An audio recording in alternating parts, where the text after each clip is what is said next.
Muy buenas noches de Guatemala, bienvenidos a Factor Seguridad. Mi nombre es Luis Alberto Lima. Hoy en el 10º episodio del programa Factor Seguridad tendremos a un invitado muy especial y vamos a abordar un tema que es muy trascendental en la realidad nacional de Guatemala, pero que pocas personas lo abordan. Uno, por falta de conocimiento; dos, porque es un tema muy sensible y algunas veces, pues, o la mayor parte del tiempo, no es parte de las agendas prioritarias a nivel político-social. Hoy tenemos en Factor Seguridad al ingeniero ambiental Benedicto Lucas. Muy buenas noches, Benedicto. Es un honor para mí presentarte acá y que estés con nosotros. Benedicto es un ingeniero ambientalista, fue secretario del Consejo Nacional de Áreas Protegidas, es experto en estrategia y sostenibilidad, también es experto en formulación y ejecución de proyectos. Ha trabajado por muchos años el tema del ambiente, el tema del medio ambiente. Vamos a ir hablando de esto, cómo es que realmente se dice, para ir aprendiendo todos nosotros. Para iniciar, Benedicto, vamos a pasar aquí algunos datos y vos me vas dando otros más. Vamos a tratar de ir hablando de temas puntuales como el agua, el manejo de los suelos, el tema de la contaminación, la basura, los desechos sólidos, políticas públicas, el marco legal y todo este tema que al final es un tema de seguridad estratégica. Es un tema de seguridad nacional, si lo pudiéramos ver. En Estados Unidos, por ejemplo, el resguardo de ciertas áreas es vital.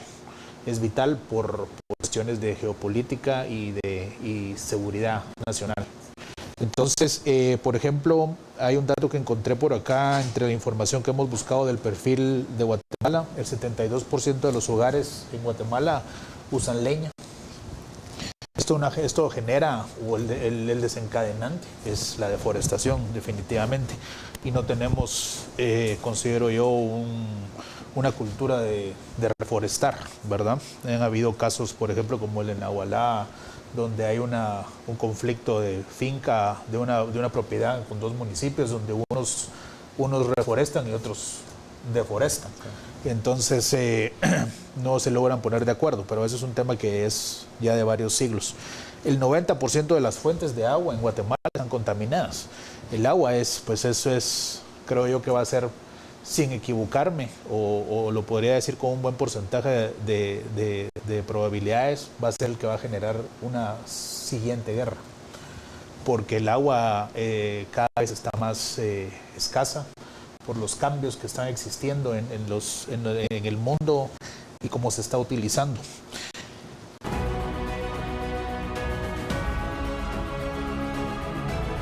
Ya hemos visto que hay países que están comprando en otras latitudes para poder ellos tener sus reservas. También encontré que menos del 1% del presupuesto de ingresos y egresos del Estado se va en protección del medio ambiente. Eso es realmente penoso, porque hay otras entidades que constitucionalmente pueden recibir un 5%, pero ¿qué hace? Entonces, bueno, eso ya tendríamos que hablar de reformas o realmente que el gobierno de turno o quienes estén en esta toma de decisiones pudieran incrementar esto, no solo en funcionamiento, sino en realmente generar proyectos que sean sostenibles en el tiempo y pues que generen un cambio generacional. Finalmente, el ambiente, pues el tema del medio ambiente tiene aristas que son un poco conflictivas, como por ejemplo el narcotráfico, la minería ilegal, el tráfico de vida silvestre, la tala ilegal, pues que es un tema que por siglos de los siglos ha sido y aquí nadie dice nada. Pues bien, Benedicto Lucas, gracias por estar aquí, realmente es un honor para mí que estés por acá. Quiero entender que nos expliques brevemente los componentes del medio ambiente. Empecemos por eso. En este programa nos caracterizamos por abordarlo de una forma técnica, de una forma académica. Yo sé que vos lo sos un ingeniero, sos un máster, estás sacando un doctorado y así es como nos gusta abordar esto. Entonces, la pregunta de cajón es esto: ¿qué es, cuáles son los componentes del medio ambiente y qué es la seguridad ambiental? Gracias. Bueno, muchas gracias Luis Alberto y gracias a la audiencia que estamos teniendo con este tema que es bastante importante, y mencionabas algo que es fundamental para plantear cualquier debate con respecto al tema ambiental. Regularmente uno puede mencionar ambiente en cualquier momento aquí en Guatemala, la gente empieza a pensar en naturaleza, un paisaje, pajaritos, y pues es un tema que de repente se vuelve muy romántico. Sin embargo, cuando nosotros planteamos medio ambiente, es un medio de vida interactuando con medios no vivos, y al final en un espacio físico determinado, y hay una interacción y hay procesos. Y de esos procesos vienen los servicios ecosistémicos. El agua es un claro ejemplo de un servicio ecosistémico del medio ambiente al final de cuentas. Entonces, cuando tenemos todo esto, yo lo primero que le digo a la gente, mire, para abordar este tema, que no es muy común abordarlo acá en Guatemala de esa manera, yo siempre pienso en mi experiencia en 5 problemas ambientales. Yo siempre digo, para mí el principal problema ambiental en Guatemala es el tema del agua, la gestión del agua. Y entonces cuando hablamos de agua estamos viendo temas, pensamos rápido en escasez y en contaminación después. Si estamos más en la ciudad estamos pensando en escasez, si estamos fuera de la ciudad estamos pensando en contaminación. Pero eso es el tema del agua. Luego, a mí realmente me gusta mencionar que un segundo problema ambiental tan fuerte, casi al mismo nivel del tema del agua, es la deforestación. Y aquí nosotros estamos hablando que en Guatemala la deforestación es el peor problema de la pérdida de biodiversidad. Y obviamente, por supuesto, la biodiversidad son todos los recursos vivos, desde los genes hasta, al final de cuentas, los seres creados por Dios que no son humanos. Y entonces nosotros estamos hablando, y también obviamente las plantas, todo el reino de plantas y todos esos recursos. Y el principal problema en Guatemala es la deforestación. De la pérdida de biodiversidad. El tercer gran problema, que yo siempre trato de ponerlo de esa manera, es la gestión de residuos que tenemos. Y entonces estamos hablando totalmente de basura. Residuos es el nombre, pues, comúnmente internacional para el tema de, antes era residuos sólidos, ahora pues internacionalmente es tema de residuos. El cuarto problema que yo veo, y este lo mencionaba yo hace 5 años siempre, y la gente me decía, no, pero ese no, que... Y era que no se había medido, y cuando se midió en este año recién pasado, 2024, resulta ser de que se midieron los niveles, se lanzó una pequeña alerta al Ministerio de Ambiente que no se había lanzado antes con los niveles parecidos de los últimos 7 años, aunado a un incendio de basurero, el vertedero de Villanueva, el que está anexo a AMSA. Claro. Y resulta ser de que se cerraron escuelas, se paralizó la ciudad y todo. Entonces ya hubo pérdida económica, pero ya muchos años antes, 15 años antes, 17 años antes, ya se había tenido un disparo muy fuerte por contaminación de enfermedades respiratorias. Correcto. Luego, otro problema, y no menos importante que los demás, casi todos están al mismo nivel, pero si a mí me toca priorizar, yo diría que la pérdida de suelos. Y alguien me dice, pero eso es más agrícola. Y ese es otro tema, porque al final de cuentas, los 5 problemas ambientales, por definición, acá en Guatemala, están abordados por diferente política pública, lo cual a su vez es un problema más grande. ¿Por qué razón? Porque no tener a ministerios que son rectores temáticos, que no están abordando la temática ambiental como uno solo, o se toma la decisión de que se absorba el Ministerio de Ambiente a otros ministerios, o que el Ministerio de Ambiente absorba a los demás y aborde esta problemática desde la política pública, que es la forma más viable, con menos inconvenientes, para trabajar este tipo de situaciones y que obedezcan a una estrategia de desarrollo sostenible del país, al final de cuentas. Claro, no, y fíjate que básicamente hablaste lo que la teoría dice en torno al medio ambiente. Hablaste de temas de litosfera, lo que es la hidrosfera, la atmósfera y la biosfera. Los 4 ejes en esos 5 problemas. Los 4 componentes del medio ambiente en Guatemala tienen una problemática, ¿verdad? Que va creciendo y se va ramificando, y también va generando esa problemática va generando su propio ecosistema, ¿verdad? Entonces, eso es bien interesante. mucha gente dirá, ¿qué tiene que ver el ambiente, como vos decís, con la seguridad? Pero entonces yo te hago hagamos este ejercicio. Hagamos este ejercicio entre el vínculo entre la seguridad y el ambiente. Por ejemplo, ¿qué impacto tiene el no tener un control o una regulación en el Estado de Derecho? Por ejemplo, en materia de medio ambiente. ¿Qué impacto tiene en la salud? Comentaste ahorita sobre el incendio que hubo en este vertedero en Villanueva, que realmente ahí afectaba afectó a todos los municipios de la mancomunidad, que vos sos también experto en estos temas y estás trabajando en mancomunidades de municipios, como la mancomunidad del sur y parte de la ciudad, que también es parte de la mancomunidad, se vio afectada por este tema que se desbordó.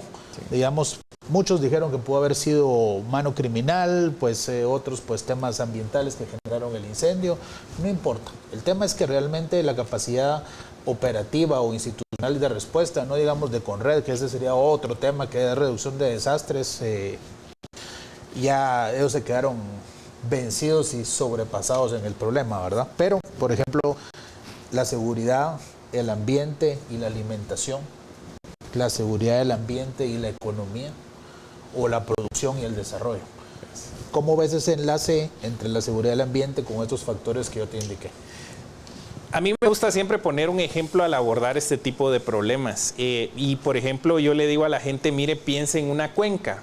Y yo le digo, bueno, lo más fácil en Guatemala es de repente pensar en la cuenca del Motagua, la cuenca más grande en Guatemala, y posiblemente que tiene al tercer río más grande de Centroamérica, que es una cuenca binacional, por cierto. Aunque aquí en Guatemala son 97 municipios que son de 14 departamentos distintos, en Honduras son otros 28. Correcto. Entonces yo le digo a la gente, mire, piensa en un problema. Usted tiene una cuenca. La gente quiere pensar que es una cuenca o quiere googlearlo. Al final de cuentas, si yo riego el líquido de esta taza en esta parte alta, la cuenca abarca todo donde fluye exactamente esta taza. Yo la tiro regadita y una cuenca es donde se va la mayor parte. Lo que se queda afuera, pues obviamente al regarla, esa es otra cuenca. Entonces el Motagua tiene esa característica. Todas las aguas fluyen a un solo punto. Entonces, donde nace el Motagua, nace en las montañas de Quiché, en las montañas del municipio de Sololá, municipio de Totonicapán. Entonces son riachuelos que se van uniendo y principalmente los de Quiché son los mayores tributarios de agua que tributan el agua a la cuenca y entonces ahí se va. Luego 97 municipios al final de cuentas. Entonces, ¿qué pasa si esta cuenca está deforestada? Ahí vemos el primer problema. Claro. Entonces tenemos el desprendimiento de tierra, lo voy a explicar así de esta manera, y tenemos los ríos asolvados. Entonces miramos el río todo chocolatoso en este caso, que es la característica de la tierra fértil de estas montañas. Pero también empezamos a contaminarla dentro del transcurso. Y entonces ahí tenemos contaminación hídrica y tenemos contaminación de residuos, principalmente hay residuos, hay de mayor tamaño y microscópicos, entonces ahí tenemos el problema de los residuos. Tenemos obviamente el problema de la calidad de agua, ahí tenemos ya los principales problemas ambientales. Y tenemos el problema de la pérdida de suelos, porque sin capa vegetal, sin árboles, arbustos, hierbas, nosotros pues tenemos el desprendimiento. Entonces, solo la cuenca del Motagua tiene 4 de los principales 5 problemas que yo he enunciado. Pero alguien me dice, pero la ciudad de Guatemala es parte de la cuenca. Exacto. Entonces metemos el quinto problema, que es la contaminación. Claro. Entonces, todo ese problema integrado, tenemos los principales 5 problemas ambientales que yo he enumerado en una sola cuenca. Y muchas de las cuencas son así. Por supuesto, el mejor representativo es el Motagua. Entonces, estamos teniendo aguas contaminadas que no podemos utilizarlas. No se puede generar hidroenergía, pequeñas centrales mini hidroeléctricas que serían muy funcionales. La gente está sujeta a enfermedades, la gente está perdiendo suelos fértiles dentro de la cuenca, la gente se está enfermando porque hay humo contaminando y nuestra salud. ¿Por qué me enfermo tanto de la gripe? Porque vivís en la ciudad de Guatemala y tus pulmones se están enfermando lentamente con la contaminación de los humos que tenemos. Y obviamente también tenemos menor productividad de alimentos, somos cada vez menos soberanos a nivel de alimentos Y yo le digo a la gente, eso es un problema integral, eso es un problema global y es una bomba de tiempo. Sí, no, y eso es parte de lo que es el programa de Factor Seguridad, agarrar el enfoque de la seguridad de una manera integral. En algún programa que tuvimos al inicio de esto, hablamos sobre la seguridad vial y hablábamos sobre, por ejemplo, de la contaminación de los vehículos muy antiguos, que digamos aquí en Guatemala es creo que el único de Centroamérica ya. El más permisivo, sí. Sí, que no se le hace evaluación a los carros. Sí. Y se compran por montón. Está bien, no tenemos la capacidad de comprar carros nuevos, pero los que entran no se les chequean. Por ejemplo, el experto en seguridad vial me comentaba en algún momento que, por ejemplo, en Costa Rica nomás llega un carro y se le hace su análisis de emanación de gases y humos y todo esto, y si no pasa la prueba, no pasa. O, por ejemplo, en México, que es un monstruo, ya tenemos ciertos carros a ciertos días con ciertas placas y todo esto, pero es parte también no solo del ordenamiento, sino también de ir bajando un poco esas contaminaciones. Lo que vos hablabas, por ejemplo, de todos estos 5 problemas que bien los has expresado, yo en alguna oportunidad vi un reportaje sobre el río Motagua y recuerdo, y se me quedó grabado, no voy a decir el hospital, porque no es eso el problema, pero vimos esos crocs que se ponen en los hospitales privados para los pacientes, que es un hospital de aquí de la ciudad, que paró casi que en otro país, ese croc. O sea, imagínate, si vos decís que hay 97 municipios en los cuales se pasa esto, pasando por 14 departamentos, imagínate ese croc cuánto viajó. Entonces ahí hablamos de esa contaminación, que mucho es responsabilidad del ciudadano, pues. Y finalmente es pues falta de educación, ¿verdad vos? Falta de conciencia también. Sí, al final de cuentas tenemos esa falta de ordenamiento en Guatemala, provoca que todos los ministros, que principalmente desconocen los ministros de turno, y lo digo con todo el respeto que me merezcan los anteriores ministros o la ministra, pero al final de cuentas se paran tirando la chibolita literalmente, porque, no, yo no veo suelos, yo miro muy poco contaminación, que lo haga el Ministerio de Salud, quiero bosques. No, pero bosques es la política pública más robusta que hay en Guatemala de los temas ambientales, y lo tiene el INAV con una junta directiva mixta, que es parte del éxito. Sí. Y obviamente esta es la política pública ambiental más robusta que hay, más sostenible, porque obviamente no son decisiones centralizadas de gobierno. Pero todos quieren entrar ahí, pero porque el modelo funciona. No es perfecto. Malos gerentes, buenos gerentes, esa cuestión se da. Ahorita pues hay un excelente gerente y lo acaban de recién nombrar. Y obviamente ese tipo de cuestiones hay que analizarlo. Entonces yo le digo a la gente, vea, Guatemala es el país de la eterna primavera, de los árboles y todo. ¿Cuánto cree usted que un país como Corea del Sur tiene cobertura de bosques? Y la gente me dice, un 40, 50%, porque todos somos optimistas que tenemos buena cobertura de bosques. Y yo le digo, mire, la última vez que yo revisé, Corea del Sur tenía una cobertura de su territorio del 68% de bosques. Eso es altísimo para ser un país industrializado. Y yo te pregunto y le pregunto a nuestra audiencia, ¿cuánto creen que tiene de bosques en cuanto a cobertura Guatemala? Entonces, que no somos un país industrializado, que nuestra principal porcentaje de fuentes de basura o residuos es orgánica. Eso demuestra mucho el tema de que nosotros no tenemos procesos de industrialización, no somos un país industrializado. Al final de cuentas, estamos alrededor de un 35% de cobertura de bosques. Y decimos, ¿y Corea del Sur está industrializado? Entonces empezamos a ver dinámicas sostenibles con políticas públicas que han funcionado allá para restaurar los bosques desde el 1970 hasta la fecha, y ellos siguen evaluándolo. Pero por la cantidad de años. Entonces le digo, miren, ¿sabe qué? Un árbol acá en Guatemala, y ahí hablamos de productividad, hablamos de la latitud y todo. Un árbol en Guatemala tiene un ciclo de vida para uso, si son árboles para cortar, hacer postes, que es una industria sostenible. Estamos hablando de árboles que llegan a su edad madura o adulta a los 12 o 15 años, dependiendo de la especie. algunos llegan a los 22, 25 años y son maderas preciosas.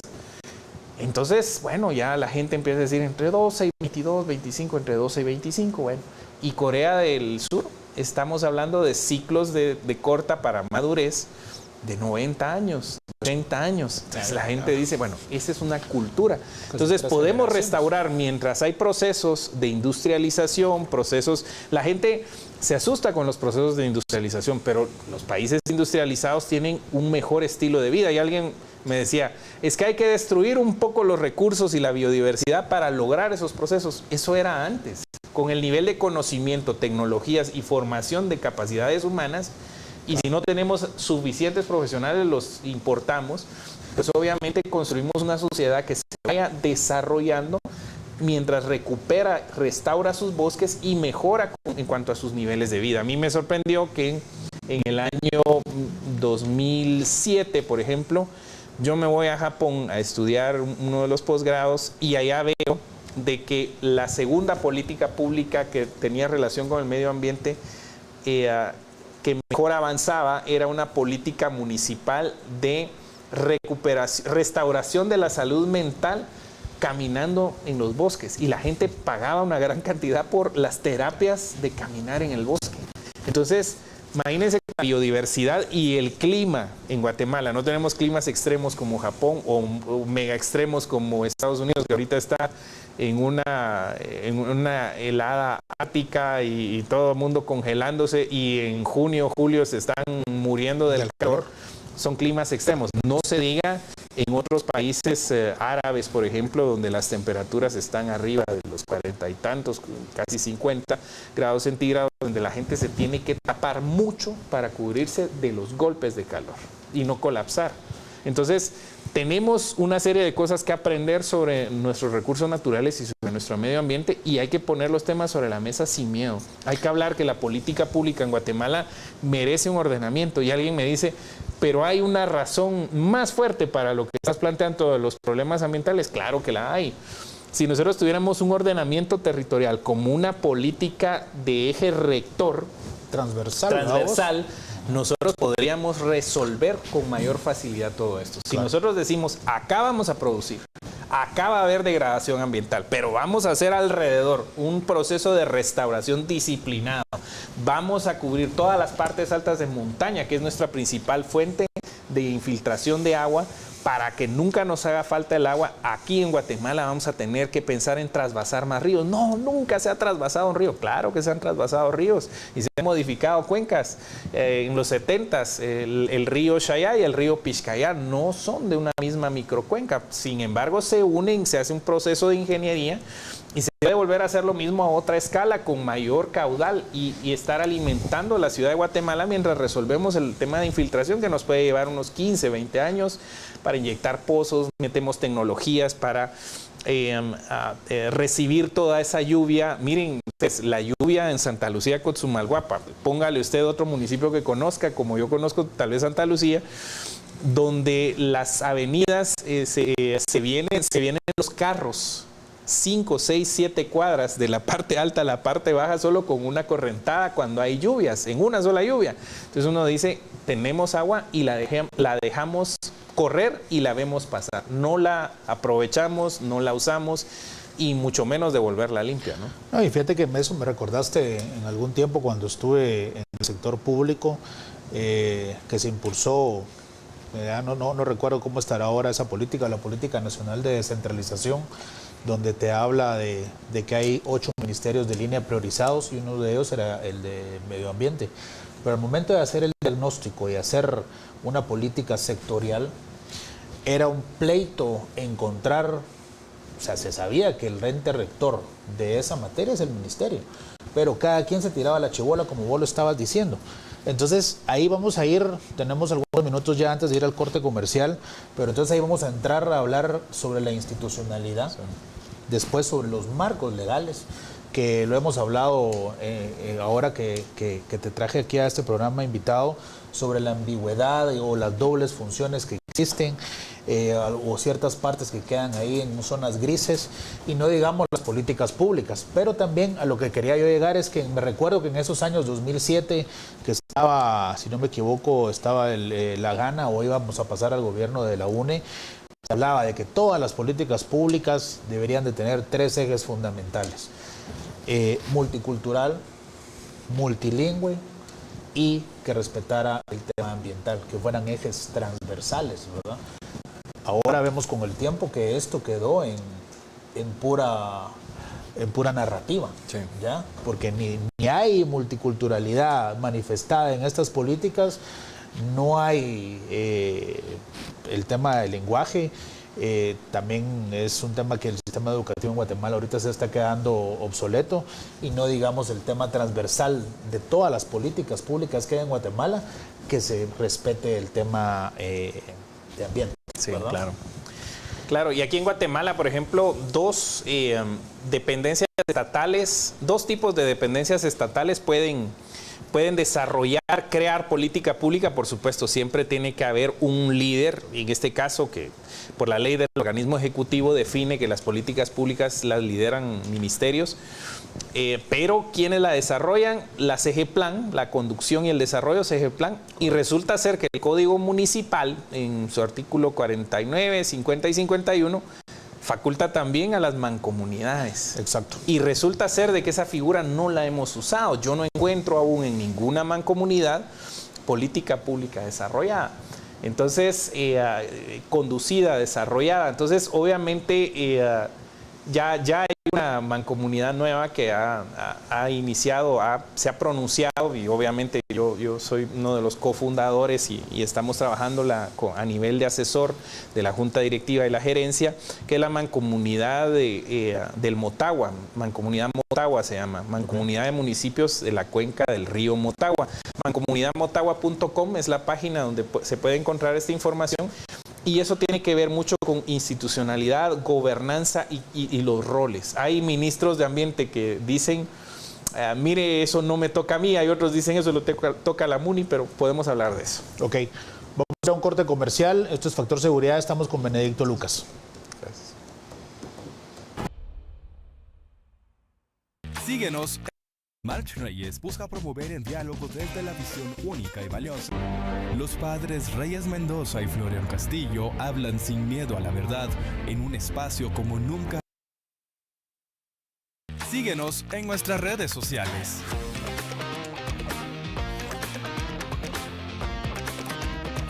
Solo por TVGT.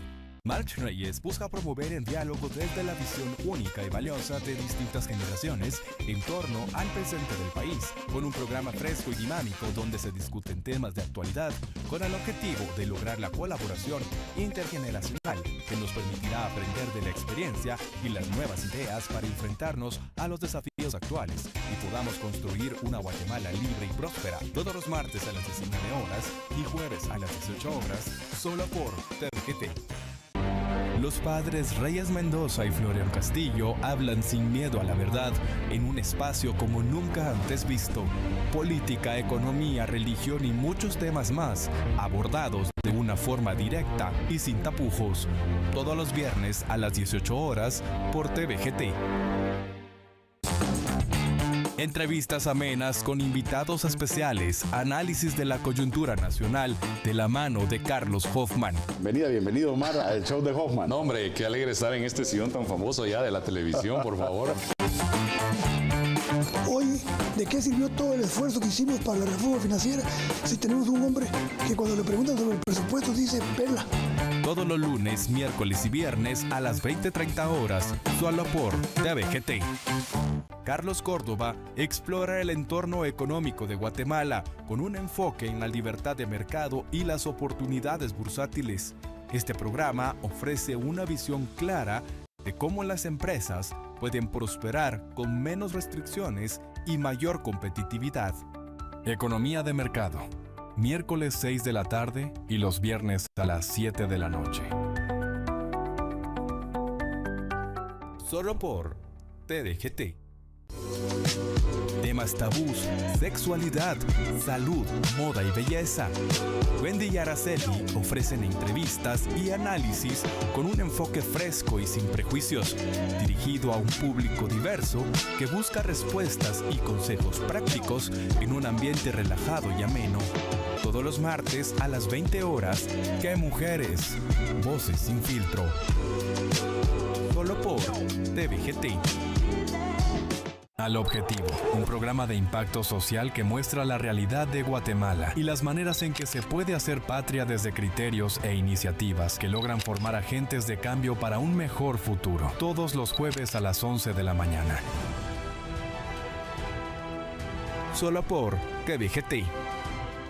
Piénselo con Roberto Villate. El maestro, abogado y político Roberto Villate ofrece un análisis profundo de la realidad nacional, abordando problemáticas desde un enfoque jurídico, político y social. En este programa de opinión, Villate invita a la reflexión y al debate, aportando un enfoque crítico y fundamentado, ideal para quienes buscan entender el trasfondo de las noticias y el impacto de las decisiones políticas en la sociedad. Solo por TVGT. Hola, ¿qué estoy haciendo? Y básicamente esperando que termine el año y si es posible el mundo también. Una propuesta de trabajo, acepto, dale, sí, contá conmigo. Sí, no importa que no sé de qué se trata. Con tal de que no haya un muchacho de Izabal y un burro. Ah, sí tengo que ir a Izabal. Pero el burro por lo menos lo puedo elegir yo, ¿cierto? Solo por TVGT. El resumen de los eventos deportivos más destacados a nivel nacional e internacional, con entrevistas exclusivas, coberturas de eventos y análisis especializado. Pareciera ser que fue una película que el equipo de comunicaciones ya la había visto y no reaccionó. El equipo blanco ante Municipal. Un programa que reúne a todos los apasionados del deporte, todos los lunes a las 18 horas, solo por TVGT. El pastor Luis Camarena lidera un espacio que permite el intercambio de información y opiniones sobre diversos temas que afectan a la población nacional e internacional, desde una visión crítica. Te invito para que puedas estar conmigo todos los miércoles a las 8 de la noche, hora de Guatemala, en Faro de Opinión. Un espacio donde reina la libertad. Destacando la importancia de los valores y formación espiritual ante la coyuntura política. Solo por TVGT. Este programa presenta opiniones políticas de los presentadores e invitados. TVGT Noticias no asume responsabilidad por las opiniones expresadas que no reflejan necesariamente nuestra postura. TVGT Noticias, la verdad hecha noticia. Buenas noches, continuamos con el programa Factor Seguridad. Estamos hablando hoy acerca de la seguridad ambiental. Estamos con Benedicto Lucas, ingeniero ambiental. Hemos estado hablando acerca de varios temas relacionados al tema. Vimos los problemas de agua, el tema de la tierra, el tema de la contaminación. Hemos hablado de cuencas. La seguridad ambiental, Benedicto,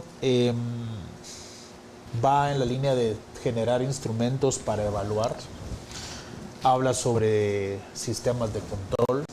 Habla también de hacer un sistema de alertas tempranas, podríamos decirlo, que donde se puedan ver riesgos y vulnerabilidades. Y también la protección de los bienes y servicios, ¿verdad? Porque al final todo esto es un sistema que está interrelacionado. ¿Qué ves vos en esto que yo te acabo de comentar sobre la seguridad ambiental? ¿Cómo ves vos el enfoque de esto que te mencioné a nivel institucional? Digamos, la iniciativa privada también tiene sus instancias en el tema del manejo del medio ambiente, la responsabilidad social empresarial y pues otros temas más, ¿verdad? Pero digamos, el gobierno como tal, el ejecutivo como tal, ¿cómo ves que maneja este tema de la seguridad ambiental? Bueno, partamos de algo. La institucionalidad debe responder al final de cuentas a un ordenamiento a través de las políticas públicas. Y obviamente la construcción de políticas públicas es esencial para esto. Entonces nosotros sí tenemos un desorden en el tema, si yo les menciono, de los problemas, 5 problemas ambientales, y de ahí se desencadenan otros, y hay otros más también. yo les mencioné, por ejemplo, el tema del agua. Acá en Guatemala, por la dinámica, el contexto y todo, estamos hablando de una rectoría de política pública de salud y de política pública ambiental, pero es principalmente de salud. Les hablo de deforestación, estamos hablando de bosques. Es una política eminentemente agrícola porque ahí está el subsector forestal de acuerdo a la creación de la ley 101/96, donde lo define de esa manera. Entonces estamos hablando del tercer tema, que es residuos, y estamos hablando de basura esencialmente. Ese es un tema principalmente ambiental, ese sí es de política pública ambiental, pero también política pública de salud, entre otros. Vemos el otro tema de contaminación de áreas urbanas, alta contaminación por concentración de humos y gases contaminantes. Estamos hablando, sí, de una política pública de salud, pero también política pública ambiental, y la de suelos, la de pérdida de suelos acelerada, capa productiva, estamos hablando principalmente política pública agrícola. Entonces, si no tenemos ordenado de esta manera el tema, no vemos que las políticas públicas se están orientando hacia esos lados, el diseño no está obedeciendo a todo esto, porque yo no miro un Ministerio de Salud preocupado por esos temas ambientales y le pega tanto como le debiera de pegar al Ministerio de Ambiente. La política pública agrícola, o sea, los peores problemas en cuanto a magnitud se pueden solventar con un manejo adecuado desde el Ministerio de Agricultura, que es el ente rector de la política pública agrícola, y ese desorden nos provoca, yo quiero pensar lo contrario, pero a mí algunas evidencias me hacen creer de que puede ser que ese desorden de política pública nos genera, por lo tanto, un desorden institucional que va en detrimento del ambiente y sus recursos naturales en este país. No, y al final creo que también ahí vos me lo podrás decir mejor, que estás sumergido en este tema específicamente. Lo hablábamos fuera de cámaras, el tema al momento de hacer análisis sectoriales, donde las instituciones se tiran la chibolita, y porque no todos tienen las mismas capacidades en presupuesto, en personal, en capacidad operativa. Los marcos legales muchas veces son ambiguos, o encontramos entidades. Yo, por ejemplo, me recuerdo perfectamente cuando en el MAGA hubo un viceministerio de Seguridad Alimentaria, el BISAN, pero también hay una Secretaría de Seguridad Alimentaria. Sí. Entonces, y entre ellos había una pugna, sí. y todavía existe, y hay un consejo, o sea, por la ley y todo esto. En el tema ambiental es lo mismo. Sí. Hay mucho choque, ¿verdad?, entre las leyes y sus reglamentos y sus formas de operar. Ahorita, actualmente, ¿vos cómo lo ves? ¿Crees vos que el marco legal en materia de medio ambiente está acorde a la realidad nacional? No, definitivamente no. Y miren, no es descabellado hablar de fusionar algunas instituciones, de llevar absorber algunas secretarías.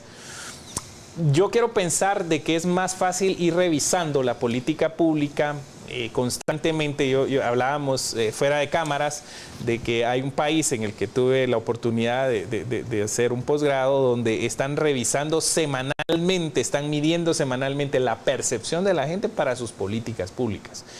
Eso es fantástico. Con la tecnología nosotros podríamos hacerlo ya en menos tiempo. Hace falta conocimiento y capacidad principalmente para montar eso.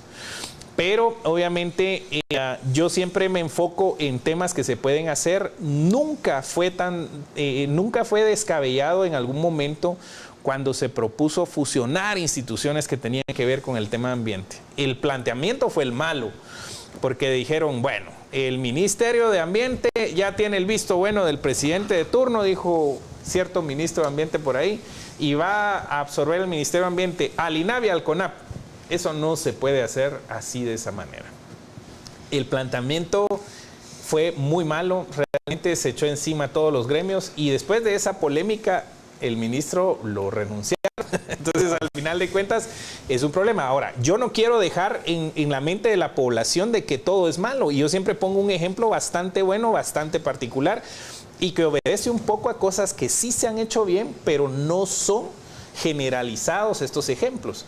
Se desarrolla en algún momento una política sectorial forestal. Y de esa política sectorial forestal pasa del Instituto Nacional Forestal, del INAFOR, pasa a DIGEVOS, la Dirección General de Bosques, y del DIGEVOS pasa al INAV con la Ley 101-96. Pero primero se desarrolla la política, una dependencia estatal que es instrumentaliza esa política, crece, se desarrolla y se crea la primera ley, la 101-96, y después de esa, con esa nacen los incentivos forestales que han funcionado. Después sale PIMPEP, que es incentivos para pequeños poseedores, que da certeza de un incentivo forestal a gente sin certeza de la propiedad, porque aquí en Guatemala tenemos serios problemas en cuanto a la certeza de la propiedad de la tierra. Y luego viene, ahí nace el PIMPEP, luego se llama Probosque, y que es la que ahora tenemos en vigencia. Entonces, ahí nosotros estamos viendo un desarrollo y no es casualidad que ahora hablemos de que la mejor institucionalidad ambiental y muy sólida y robusta es la forestal. Entonces, y alguien me dice, ya lo estás diciendo ambiental, es que al final de cuentas, aunque nace en la política pública agrícola, sus resultados son ambientales, porque son fijación de carbono, y recordemos que los árboles tienen una de sus funciones, infiltración de agua y la descontaminación por gases contaminantes, el ambiente, porque obviamente lo absorben como alimento y lo fijan a través de sus raíces en el suelo, en el subsuelo. Entonces, estamos hablando de algo que sí puede darse, se ha dado en Guatemala, pero no ha sido la norma común de todo esto, sino que han sido ejemplos excepcionales, y por falta de investigación, por falta de ponerlo sobre la mesa y que las autoridades de turno lo reconozcan como tal, no hemos tenido esa oportunidad de que sean generalizados estos ejemplos de éxito, que no son los únicos, hay más, pero obviamente el más relevante que podemos ver en este campo es ese. ¿Qué pensás sobre esta situación que te voy a plantear? Tenemos un código municipal, tenemos 340 municipalidades, unas con mayores capacidades que otras, todas tienen sus ecosistemas o su cosmovisión, si lo queremos ver así. Casi que la mayoría de los problemas que vos has planteado en el tema de ambiente paran siendo responsabilidad de los gobiernos locales, ¿ya? Por ejemplo, si vamos a trabajar el tema de agua y lo vemos desde el punto de vista de aquí de la ciudad de Guatemala, hay zonas que pasan semanas enteras sin agua. Y bueno, y sí ese es un problema latente, ¿verdad? En las encuestas para la última elección, uno de los problemas que se solicitaba para un alcalde era, mire, arregle el tema del agua, ¿verdad? Es un tema interesante, pero eso es en el área rural.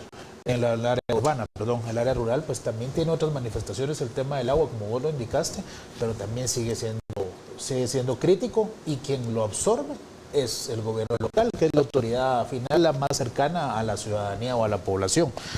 Entonces, por ejemplo, si vamos a hablar de la basura, la recolección de la basura, hablábamos también sobre una mancomunidad en Sololá, que ellos se mancomunaron para precisamente manejar el tema de los desechos. Sí, que fue su objetivo de creación. Que fue su objetivo de creación, ¿verdad? Entonces, pero también vemos que, por ejemplo, las municipalidades tienen muchas atribuciones, pero no las logran cumplir. Entonces, encima de todo, el gobierno central las abandona. Entonces, vos que has visto las políticas, que has estado en esto, hubieron momentos en el Ministerio de Ambiente y en otras entidades donde se trató de desconcentrar al ministerio y a esas entidades, de que hubiera un poquito más de control territorial y gestión, y que las delegaciones no solo fueran una persona ahí con una secretaria y participar en un consejo de desarrollo departamental y votar, o solo tener voz pero no voto. Digamos, ahora que lo que se trataba de hacer era buscar de que esas delegaciones departamentales gestionaran desde ahí y no todo fuera tan centralizado, ¿ya? Pero después del siguiente paso en todos esos procesos es la delegación de competencia de una municipalidad. Pero entonces vemos esto: si el gobierno central no está cumpliendo y la alcaldía no tiene capacidad, ¿cómo crees vos que podemos hacer para ir saliendo de esto? No te estoy diciendo que nos digas con una varita mágica. Pero sí me animo, Pero por lo menos vos tendrás una ruta de qué es lo que se debería de hacer. Lo que estás planteando evidencia el colapso del sistema de consejos de desarrollo. Y yo sí hablo de colapso. O sea, para mí el sistema de consejos de desarrollo ya perdió su propósito de ser, su razón de ser como lo planteas. ¿Por qué razón? Porque es justamente ese vacío que mencionás y que describís también, es eso. Es exactamente una dependencia estatal que dejó de funcionar. Por X o Y motivo, todo en la vida pues tiene un lapso de vida y aquí en Guatemala no estamos actualizando ni preocupando por actualizar o mejorar las cosas, darles un upgrade, como dicen los norteamericanos. Claro. Entonces es eso.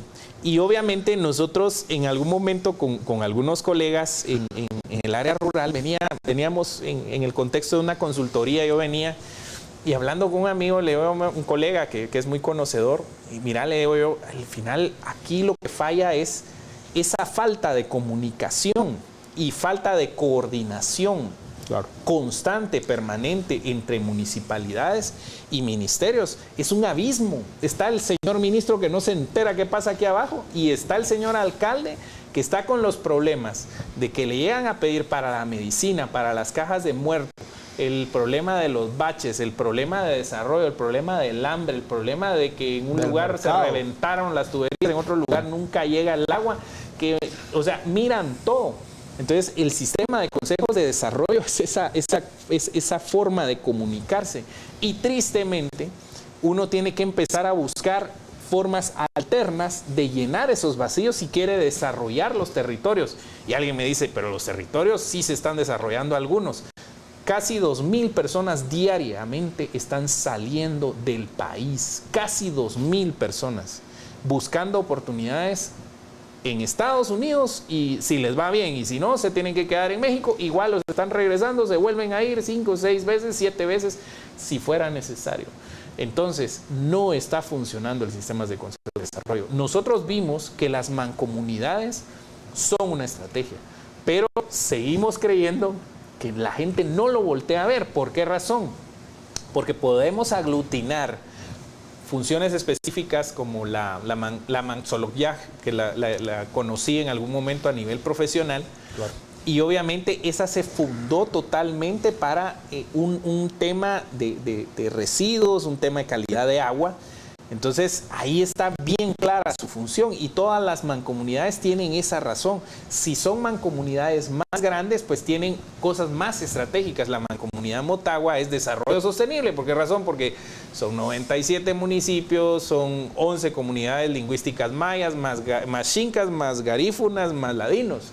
Entonces, estamos hablando de algo más grande, pero tiene componente. Sí, pero tiene subsectores, puede desarrollar política pública, o sea, dependiendo la escala, y esos espacios se deben de fortalecer. Debe ser política estatal. Un gobierno que le va bien seguramente desarrolla mancomunidades, porque la mancomunidad puede llenar esos vacíos. Lo ideal es recomponer, reestructurar y desarrollar de nuevo un mejor sistema de consejos de desarrollo que responda a las necesidades actuales.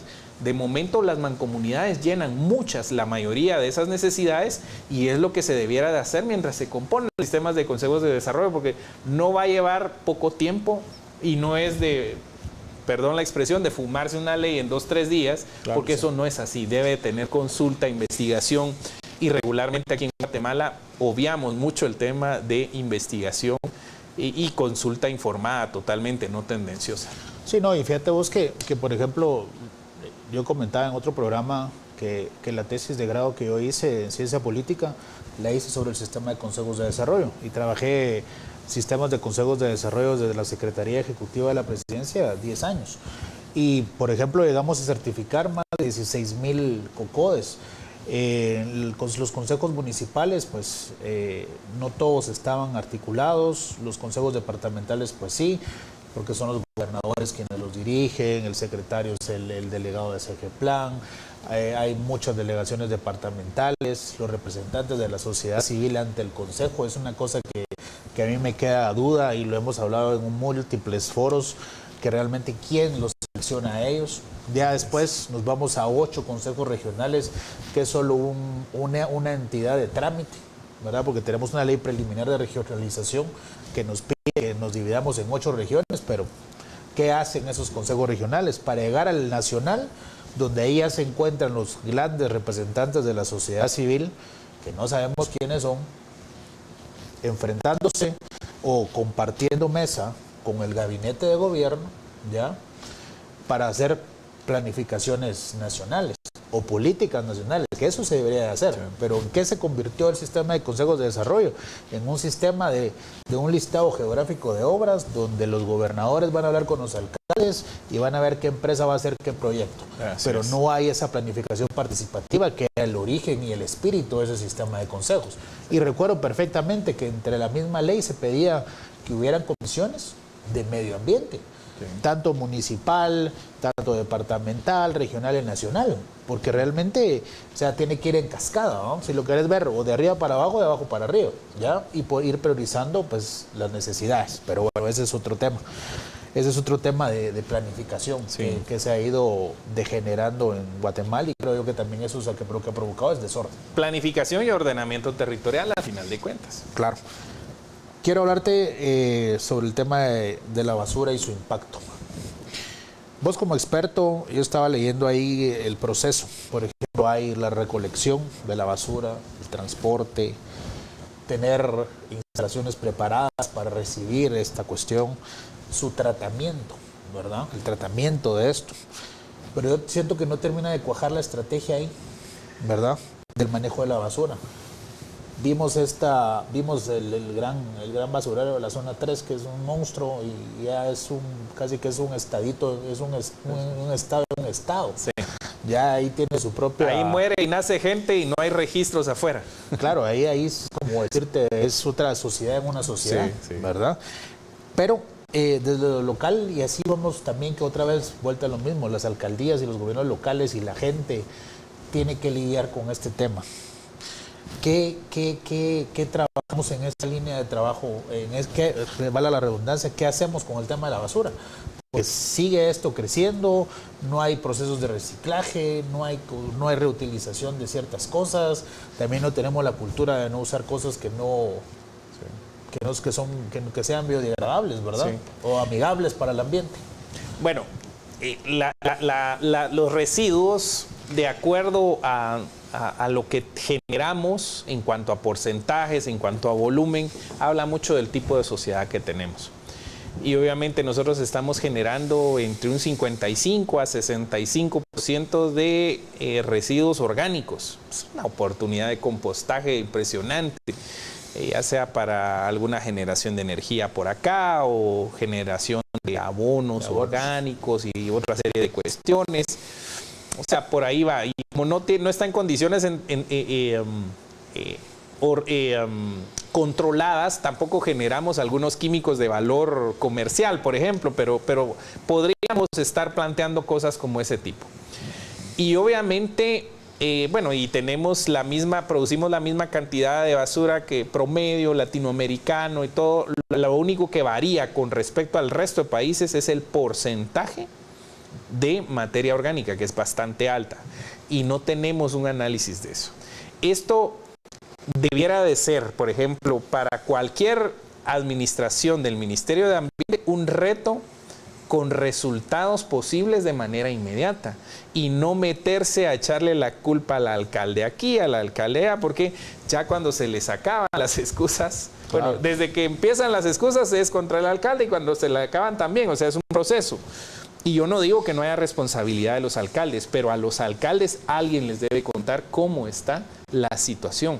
Claro. Y ahí venimos con el tema de sistemas de consejos de desarrollo. Por eso es que creemos que también debería informar por ley. Esa desconexión sucede de esa manera. Entonces, es muy probable que el principal problema de resolución ambiental, de resolución a corto y mediano plazo, sea el tema de residuos. ¿Por qué razón?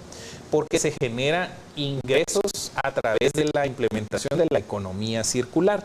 Entonces, ahí al final de cuentas se producen residuos de alto valor comercial. El aluminio, las latas de aluminio es el principal ejemplo.